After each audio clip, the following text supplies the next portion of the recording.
Hello बच्चों, नमस्कार। कैसे हैं आप सब लोग? उम्मीद है शानदार, जिंदाबाद, जबरदस्त होंगे। और आज मैं जानकारी देने वाला हूं, बिहार में BSPHCL की भर्ती आई है, जो 2610 पद हैं। हर साल ये वैकेंसी नहीं आती, पर बहुत सारे बच्चों को इसमें बहुत सारे चांसेस मिलने वाले हैं। स्पेशली जिन्होंने 10th और ITI कर रखी है, उनको बहुत फ़ायदा होने वाला है। अपने ही बिहार में आपको एक बहुत शानदार जॉब मिल सकती है, अगर आप 10th और ITI दोनों हैं तो। ठीक है। बाकी सिंपल ग्रेजुएशन अगर किसी ने कर रखी है तो उनके लिए भी फॉर्म है, और बीटेक किसी ने कर रखी है उनके लिए भी फॉर्म है इसमें, और किसी ने पॉलिटेक्निक कर रखी है तो उसके लिए भी फॉर्म है, क्योंकि 3 ईयर डिप्लोमा के लिए भी अलग से फॉर्म इसमें आया हुआ है। मैं बता देता हूँ, क्योंकि कई तरह की वैकेंसीज निकली हुई हैं। ये केवल एक तरह के पद नहीं है 2610, लेकिन 2000 पद एक ही तरह के हैं। तो उनमें जो सबसे बड़ी 2610 में वैकेंसी है वो है कि 2000 पदों की, वो कौन सी है उसके बारे में हम जानेंगे। और इसके बारे में एक एक डिटेल और ये कब एग्जाम है, ये सब कुछ क्लैरिटी कर दी है उन्होंने। जैसे टेक्नीशियन ग्रेड 3, ये टेक्निकल पोस्ट की है ऑलमोस्ट सभी जॉब, तो इसलिए ITI भी चाहिए होती है। तो टेक्नीशियन ग्रेड 3 यानी 2610 में अगर सबसे ज़्यादा पद हैं तो टेक्नीशियन ग्रेड 3 के हैं 2000 पद। इसी में ही आपको 10th प्लस ITI मांग रहा है, तो सबसे ज़्यादा जो पद हैं वो इसी में ही है, पर इसमें 10th और ITI दोनों साथ में चाहिए। जूनियर अकाउंटेंट क्लर्क ये 300 पद हैं। करस्पॉन्डेंस क्लर्क 150 पद हैं। स्टोर असिस्टेंट के 80 पद हैं। और JEE के जूनियर इलेक्ट्रिकल इंजीनियर 40 पद हैं। और असिस्टेंट एग्जीक्यूटिव इंजीनियर इसके भी 40 पद हैं। अगर मैं देखूंगा बच्चों कि भाई ये यहाँ पर किस लेवल की, इसमें पोस्ट यहाँ से शुरू होकर के और नीचे तक अगर मैं जाऊंगा तो IAS PCS लेवल की भी पोस्ट है, पर वो 40 ही पोस्ट हैं। उसके बारे में क्या एलिजिबिलिटी है वो भी मैं बताऊंगा। पर आप कौन सी में फॉर्म भर सकते हैं ये आप ही को तय करना है, तो सारी एलिजिबिलिटी ध्यान से सुनिएगा। और बहुत सारे बच्चे लगातार ये पूछेंगे, सर हम अदर स्टेट से हैं, क्या हम लोग फॉर्म भर सकते हैं? तो अदर स्टेट भी इसमें फॉर्म भर पाएगा, लेकिन वो सिर्फ और सिर्फ जनरल में ही काउंट होगा। अगर जनरल की एज में आपकी एज आ रही है, चाहे आप अपने स्टेट में किसी भी कैटेगरी में हैं, तो आप जनरल में ही काउंट किए जाओगे। क्लियर? अब मैं पहले आपको बता देता हूं कि ये बहुत दिन से नोटिफिकेशन चल रहा है। इसकी डेट थी पहले 1/4 से ये फॉर्म आने थे 2024 में, 30/4 लास्ट डेट होती, पर ये इसमें फॉर्म नहीं आ पाए किसी कारणवश। स्टेट है तो भाई लेट भी होगा। तो 20/6 से फॉर्म आए, 20 जून से, और 19 जुलाई इसकी लास्ट डेट है। अभी इसका मतलब फॉर्म भर सकते हो। मैं आज 6 जुलाई को ये वीडियो बना रहा हूं, तो यानी अभी 12 दिन शेष हैं आपके लिए फॉर्म भरने के लिए। तो अगर आप चाहो तो ये फॉर्म भर सकते हो इस वीडियो के बाद। अगर आपको इन्फॉर्मेशन नहीं थी तो ये बहुत शानदार इन्फॉर्मेशन आपके लिए होगी। चलिए नेक्स्ट बता देता हूं कि क्लर्क और स्टोर असिस्टेंट या जूनियर अकाउंटेंट क्लर्क, तो उसमें जो है एज मांगी गई है 21 से 37। अगर आप अदर स्टेट हो तो इसी एज में आओगे। SC ST के लिए 5 साल की छूट है। EBC के लिए आपको 3 साल की छूट है। BC के लिए भी 3 साल की छूट है। और फीमेल भी 21 से 40 एज तक फॉर्म भर पाएंगी। ठीक है। फीमेल जनरल, फीमेल BC या EBC है तो उनको फिर 3 साल की छूट, SC ST है तो 5 साल की छूट और हो जाएगी। टेक्नीशियन ग्रेड 3 के लिए एज ये मांगी गई है कि 18 से 37, 18 से 42, वो जो क्रमानुसार छूट होती है वही है। इसमें थोड़ा सा जान लीजिए कि जो सभी एग्जाम में कॉमन चीजें हैं वो बता देता हूं कि भाई क्या है। एक CBT एक एग्जाम होगा, यानी ऑनलाइन पेपर होगा। CBT जहां नाम आ जाए समझ लीजिए ऑनलाइन पेपर होगा। अगर वो बहुत सारे फॉर्म आ जाते हैं और कई बैचेस में पेपर कराना पड़ता है तो कह रहे हैं कि जेड स्कोर नॉर्मलाइजेशन लगेगा। नॉर्मलाइजेशन जैसे और एग्जाम्स में होता है यहाँ भी होगा। नेक्स्ट, यहाँ पर क्वालिफाइंग मार्क्स रखा गया है। जैसे आपका 100 का पेपर है, 100 में से जनरल वाले बच्चे को 40 तो लाने ही पड़ेंगे। अगर उसके 40 से कम आए हैं तो वैकेंसी हमारी पूरी हो या ना हो, हम जनरल के 40 से कम वाले बच्चे को नहीं लेंगे, ये इनका कहना है। तो ये क्वालिफाइंग मार्क्स है, इस पे ना जाएं, क्योंकि ऐसा कभी होगा नहीं कि 100 से 40 पे मेरिट लग जाएगी 100 में से। ठीक है, तो भाई इसका मतलब क्या है कि अगर आप 40 ले आए तो फिर आपको मेरिट में ही आना पड़ेगा। तो ये merit list will be prepared in according to the above para 7C, उन्होंने यही बता दिया, based on the marks obtained by the candidates in CBT. तो सीबीटी के आधार पर जितने हमें कैंडिडेट्स चाहिए होंगे उस हिसाब से मेरिट लगाएंगे, जस्ट ये क्वालिफाइंग है ऊपर।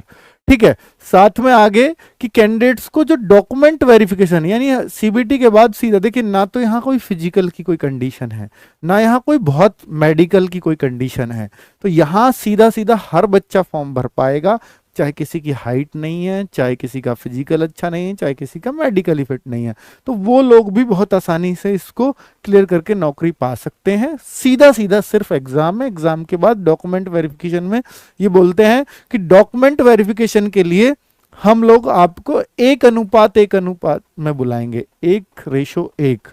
इसका मतलब ये होगा कि जितनी वैकेंसियां सिर्फ उतने ही बच्चों को डॉक्यूमेंट वेरिफिकेशन में बुलाया जाएगा।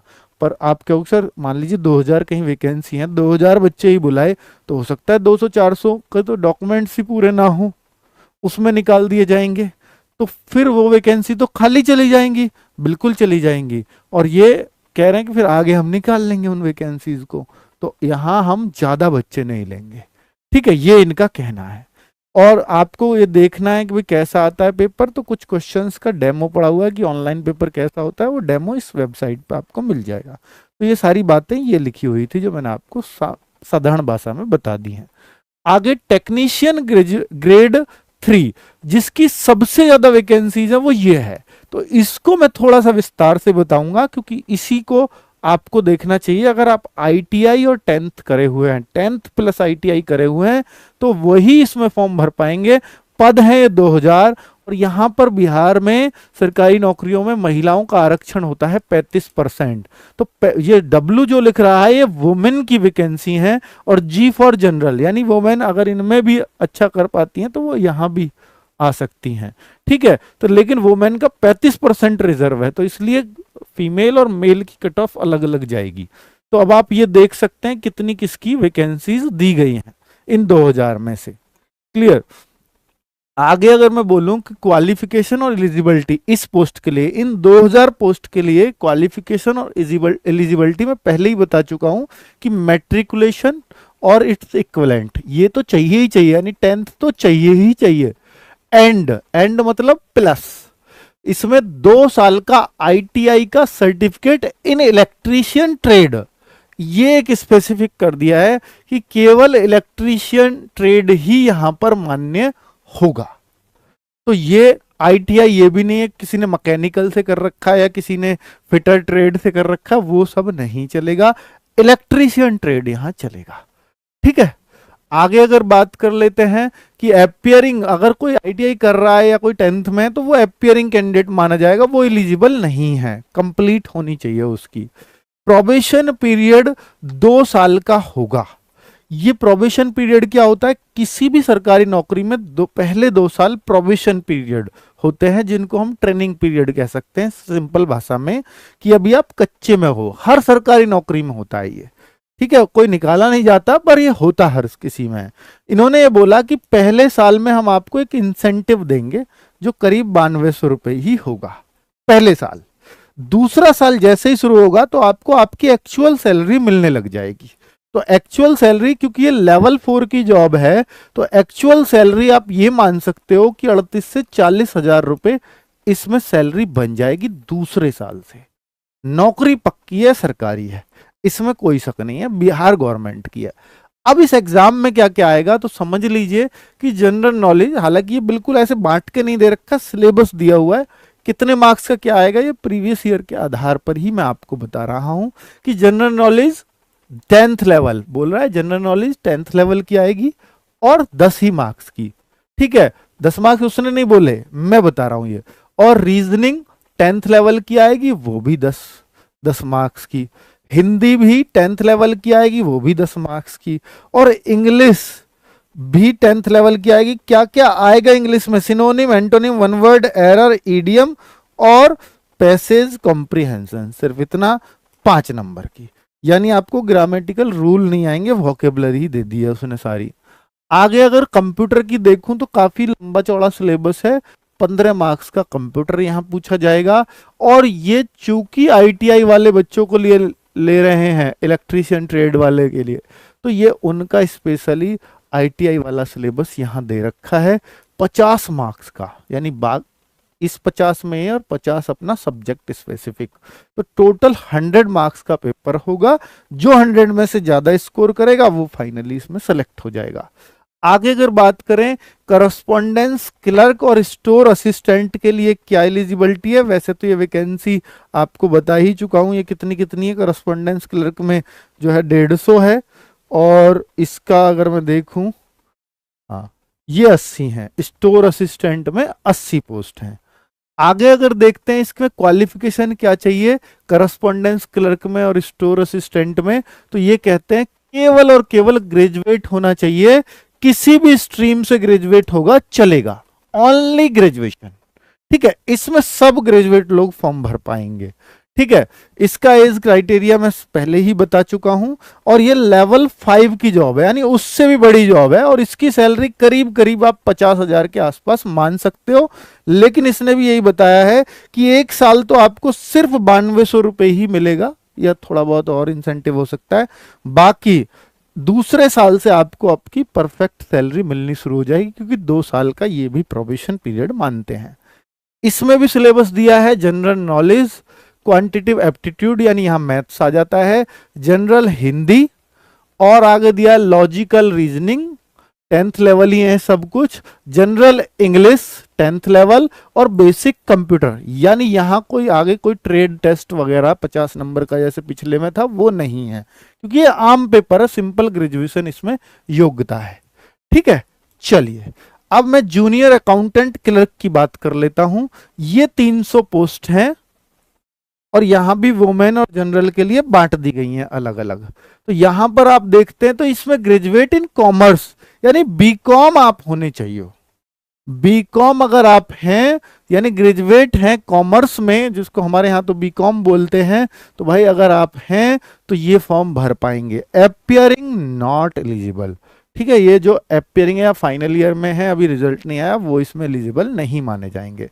प्रोबेशन पीरियड 2 साल का होगा, वही बात लिख दी। यहां भी पहले साल आपको 9200 ही मिलेंगे। ये लेवल 5 है, फिर से 50 के आसपास आपकी सैलरी बता देता हूं इसमें। और ये भी आपको जो है 7 मतलब इसमें भी दूसरे साल से ही ये सैलरी मिलेगी, 2 साल का, क्योंकि यहां भी प्रोबेशन पीरियड रखा गया है। इसमें भी सिलेबस क्या है, सिलेबस यहां भी आप देखते हैं जनरल नॉलेज भी आएगी, रीजनिंग भी आएगी, इंग्लिश भी आएगी, हिंदी भी आएगी, और कंप्यूटर भी आएगा साथ में। चूंकि कॉमर्स है तो कॉमर्स से भी चीजें पूछी जाएंगी, अकाउंटिंग वगैरह भी। तो ये रहा आपका इसका सीबीटी, यानी 100 नंबर में कैसे कैसे इसको बांटा गया है। आगे अगर बात कर लेता हूं, हाँ रिजर्वेशन बोल रहे हैं कि रिजर्वेशन अकॉर्डिंग टू रूल मिलेगा, लेकिन रिजर्वेशन केवल बिहार के परमानेंट डोमिसाइल होल्डर को मिलेगा, अदर स्टेट को जनरल में ही काउंट किया जाएगा, ये बात यहां लिखी है। जूनियर इलेक्ट्रिकल इंजीनियर जीटीओ की जो पोस्ट है, कितनी पोस्ट है वो 40। इसमें क्या एलिजिबिलिटी है वो भी आपको बता देता हूं। इसमें पोस्ट वाइज भी आप देख सकते हो, एज देख सकते हो एज कितनी है, और ये 3 ईयर का diploma in electrical from the recognised institute. तो 3 ईयर का डिप्लोमा जो भी होता होगा, और वो भी इलेक्ट्रिकल में ही चाहिए होगा। ठीक है, यहां प्रोबेशन पीरियड 3 साल का कर दिया है। पहले साल यहां 25,900 रुपए मिलेंगे, और लेवल 8 की जॉब है। लेवल 8 आप ये समझ लीजिए लगते ही आप गजेटेड ऑफिसर हो, और लेवल 8 जहां आ गया तो आप ये मान लो करीब करीब 90,000 सैलरी सेकेंड ईयर से मिलनी शुरू हो जाएगी 1 साल बाद। ये बहुत बड़ी पोस्ट आप इसको कह सकते हो। ठीक है, यहां पर सिलेबस क्या है, जनरल नॉलेज है, रीजनिंग है, इंग्लिश है, हिंदी आपको छोटा है, थोड़ा कम दिख रहा होगा या नहीं दिख रहा होगा, मैं इसलिए पढ़ के बता देता हूं। जीएस दे रखा है, रीजनिंग है, इंग्लिश है, हिंदी है, और नीचे और देखूं तो ये इलेक्ट्रिकल का पूरा ट्रेड है, पूरी रामायण है भाई, ये सब कुछ आपको पढ़ना पड़ेगा। अच्छा खासी नॉलेज इसमें मांगी जाएगी आपके ट्रेड की। और लास्ट जो है वो है असिस्टेंट एग्जीक्यूटिव इंजीनियर, जीटीओ, सबसे बड़ी पोस्ट है ये। इसमें 40 वैकेंसीज हैं, और 40 वैकेंसीज हैं तो आप ये देख सकते हो कि मिनिमम परसेंटेज इसमें एक कंडीशन लगा दी है। पहले तो ये बीटेक समझ लीजिए, 4 साल की इंजीनियरिंग डिग्री चाहिए, बीटेक हो, बीई हो, बीएससी हो, पर 4 साल की चाहिए होगी। और साथ में इन्होंने बोला है कि उसमें भी, डिग्री में भी आपको जनरल वाले कैंडिडेट्स के 60% मार्क्स हों, एससी वाले के 50%, एसटी वाले के 50% और बीसी ईबीसी के 55% अपने जो है डिग्री के टाइम पे ये मार्क्स आने चाहिए, तो ही आप इसमें एलिजिबल हो, वरना नहीं। और चूंकि ये पोस्ट लेवल 9 की है, सबसे बड़ी पोस्ट, आप ये समझ लीजिए कि जैसे आप पीसीएस लगते हैं अपने स्टेट में, तो उस लेवल की ये पोस्ट हो जाती है, गजेटेड, वो भी क्लास 1 गजेटेड ऑफिसर। ठीक है, तो ये गेट स्कोर, इसमें गेट वाला भी कंडीशन लगा दिया है। प्रोबेशन पीरियड यहां भी 3 साल का चलेगा, और यहां पर भी जो है लेवल 9 सेवंथ पीआरसी पे कमीशन जो है उसके अकॉर्डिंग, और ये यहाँ पर एज वगैरह दी हुई है। तो इसका सिलेबस नहीं दिया, क्या क्या आएगा एग्जाम में वो सब कुछ इन्होंने नहीं लिखा, लेकिन पहले साल आपको जो है 36,800 रुपये ही मिलेंगे। दूसरे साल से आपको आपकी जो एक्चुअल सैलरी है 1 लाख के आसपास वो इसमें बनेगी, वो मिलने वाला है। तो ये मैंने आपको सारी कंडीशंस बता दी हैं, इनमें जो आप जिस पोस्ट के लिए एलिजिबल हो वो भर सकते हो। तो 2610 जितनी भी ये पोस्ट थी उनको बेहतर तरीके से मैंने समझाने की कोशिश की है। धन्यवाद, नमस्कार।